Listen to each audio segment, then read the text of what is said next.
our rant video is incoming. And here we are. So I obviously saw the news last night that Caitlin Clark is officially out. Discussions around the women's game. Yes. Just however you feel about it, whatever side you're on about it, you're talking about it. And that's what we've always wanted. To scale up, there's going to be discussion. There's going to be controversy. There's going to be people with opinions. Caitlin Clark just pulled off a move that doesn't happen every decade in women's sports. She broke history, and the WNBA is still trying to catch its breath. This isn't just about draining threes or filling arenas. No, this is about something far bigger. Clark is now playing the game on two courts at once, basketball and business, and she's winning both. And here's where it gets wild. She might not be doing it alone. A famous billionaire's name is already circling around this story. So, is this about a shoe, or is Caitlin Clark rewriting the business model of women's sports? Honestly, I have no idea. I was just trying to get to the handshake line and shake hands and, be grateful that my team was in that position.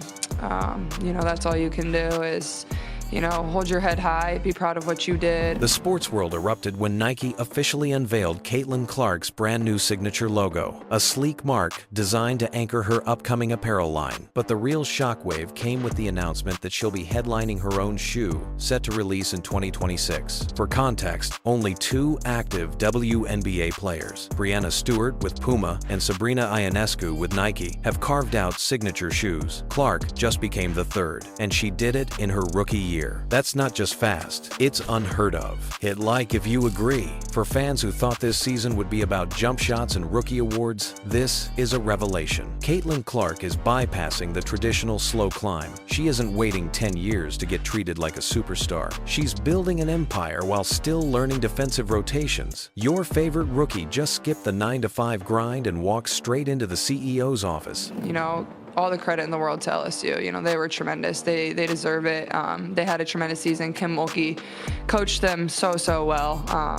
She's one of the best basketball coaches of all time, and it shows. And she only said really kind things to me in the handshake line, so I'm very grateful for that too. But honestly, I have no idea, and I was just trying to, spend the last few moments on the court with, especially the 5 people that I've started 93 games with, and relishing every second of that. And circling all of this is a familiar power player, billionaire Meg Whitman. Known for building eBay into an empire and steering Hewlett-Packard through global markets, Whitman's ownership of Sacramento's soccer franchise makes her no stranger to sports investment. Industry chatter suggests she may be quietly aligning with Clark, helping to position this Nike partnership not as a shoe deal, but as the foundation for something much bigger, a sports business dynasty. Make no mistake, this isn't just history, it's a warning shot. Caitlin Clark isn't here to just play the game. She's here to own it. Smash like if you think Clark deserves the same rookie year rollout LeBron got back in 2003. So who exactly is Meg Whitman? The name might not ring out in the sports world the way Caitlin Clark's does, but in business circles, she is a giant. She turned eBay into a global empire, ran Hewlett-Packard through some of its most high-stakes years, and built a personal fortune that puts her among the most influential women on the planet. More recently, she stepped into sports as a part owner of Sacramento's MLS franchise, proving she knows how to take an emerging league and pour rocket fuel into it. Now her name is circling Caitlin Clark's empire in the making. The whispers are about more than casual support. We're talking funding, branding, and a vision that stretches across women's sports like a blueprint for domination. And let's be clear, when billionaires circle an athlete this early, it isn't charity, it's legacy investing. But make no mistakes, Whitman isn't exactly handing out favors here. She's betting on Clark as the cornerstone of a movement that will multiply in value over the next decade. Honestly, I don't know if I really did it in high school too much. I don't know. Coach Bluter watched me a lot in high school, so maybe she can comment too. But obviously, I usually played on a smaller court in high school, so I didn't have as much room to work. But I don't know. I think it's kind of come with, harder defenses, spacing them out more, getting stronger in the weight room. My shot mechanics don't change when I back up. And, that's a shot I go and practice all the time. Like when I'm in the gym working on my game and getting shots up, like I'm shooting shots from back there. It's not like I just get in the game and just start launching and they somehow go in. Sometimes it might seem like that, but, those are shots I practice and, I shoot them in practice too. So I think it, all just stems from the confidence of the work I've put in. But honestly, I would say like it's more so, come with being in college more than anything.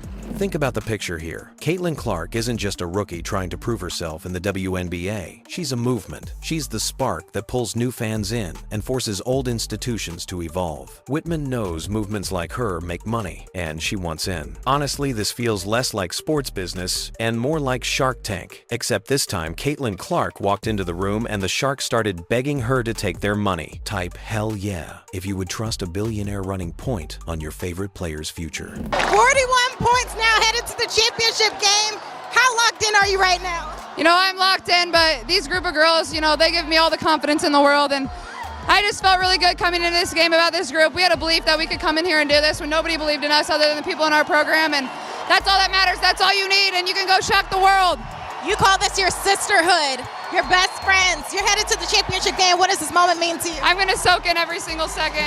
This is a dream come true, but why not go win one more? The reveal of Caitlin Clark's CC logo might look simple at first glance. 2 letters, clean lines, nothing flashy. But those 2 letters represent something seismic. They are not just initials. They are a declaration that Clark is no longer just another athlete on the roster. She is a brand. Yeah, she's honestly a real underdog. Yeah, I know. I'm very surprised. Honestly, Caitlin Clark has done so much not only for women's college basketball, obviously what she's doing in the WNBA, but just women's sports in general. So she's been huge for the entirety of everything that we've seen on the women's side of the game. What I love about her is that she is causing so many discussions around the women's game. Yes. Just however you feel about it, whatever side you're on about it, you're talking about it. And that's what we've always wanted. To scale up, there's going to be discussion. There's going to be controversy. There's going to be people with opinions, and that's exactly what we want. Caitlin does that, and she's great at basketball, too. Yeah, for sure. It's been great to watch her. Yeah, she's all right. For Nike, the message could not be louder. They are marketing and elevating her into the rare tier of athletes who transcend their sport. Think about the contrast. Sabrina Ionescu has her deal too, but it took years of build-up before she reached that stage. Clark has global attention before finishing her rookie contract. That is not a rollout. That is a takeover, and the symbolism runs deeper. The logo is not just branding. It is proof that every move Clark makes now feels historic. Fans see the mark, and they know it is tied to a story bigger than basketball. That logo signals a generational athlete whose reach goes beyond arenas. Best College Athlete Women's Sports presented by Athleta. We have Haley Bryan, who we just spoke to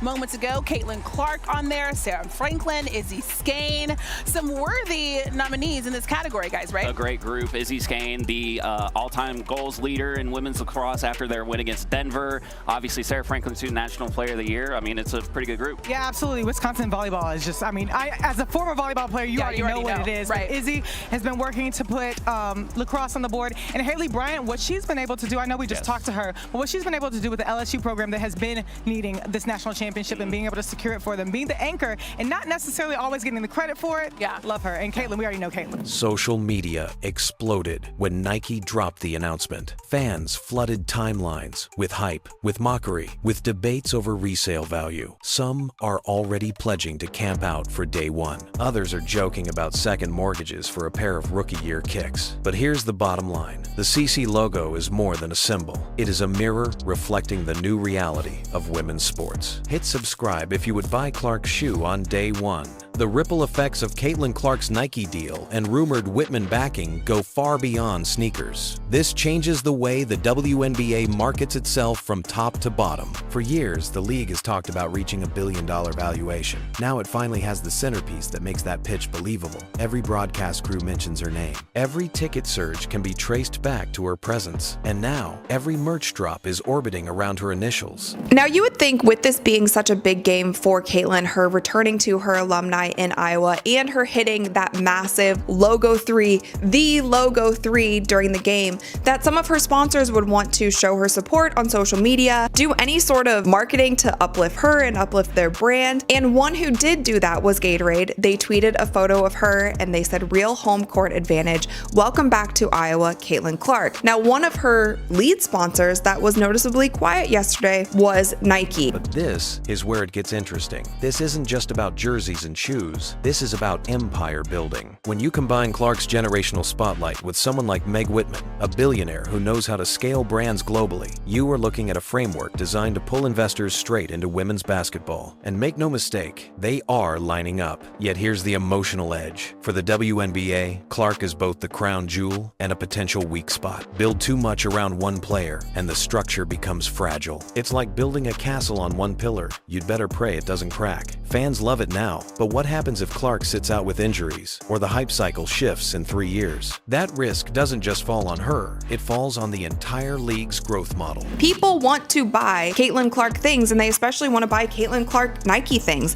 Why is Nike continuing to wait so long into her WNBA career when you could have put something out last year and it would have sold out? It doesn't make much sense. And also the deal that Nike put on the table for Caitlin Clark, it seems like she is severely underpaid in this deal for the type of motion that she is bringing to the WNBA, the type of fan bases that she has, continually selling out arenas and just being the generational superstar that she is. I don't know what's going on with Nike. I hope they get on board quickly because we are all waiting for it and we are all wondering. This is where the business fallout begins. Will Clark's rise propel the WNBA into its strongest era ever, or expose how dangerously dependent it is on one rookie sensation? And here's the bigger question. Does this deal help the WNBA rise, or make it too Clark dependent? The league isn't just watching this play out, it's maneuvering around it. On the surface, you see support from other stars, Aja Wilson, Angel Reese, Aaliyah Boston. They've all spoken about Clark's impact with respect. But listen closely, and there's an undertone. They're also quick to remind people that balance matters, that the WNBA isn't just one rookie's playground. Critics are picking up on this tension too.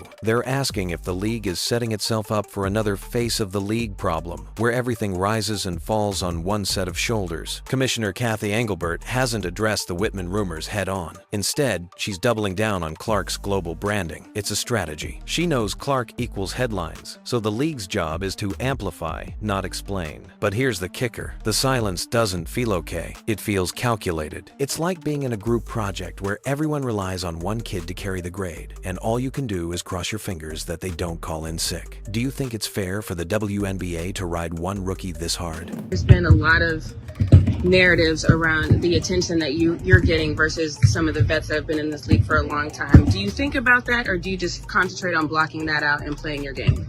To be honest, I'm not really on social media. Like, I don't read that. Like, this is my job. My job is to compete and play basketball every single day. I think the more attention we can get on every team around this league, that's only going to help it get better and better. But yeah, like I said, like, my job is just to continue to show up and, help this team to get better. Obviously we're fighting for our first win, and that's my main focus. And that's where, 110%, that's what I think about every single day, is come in and get better and focus on the things that I need to focus on.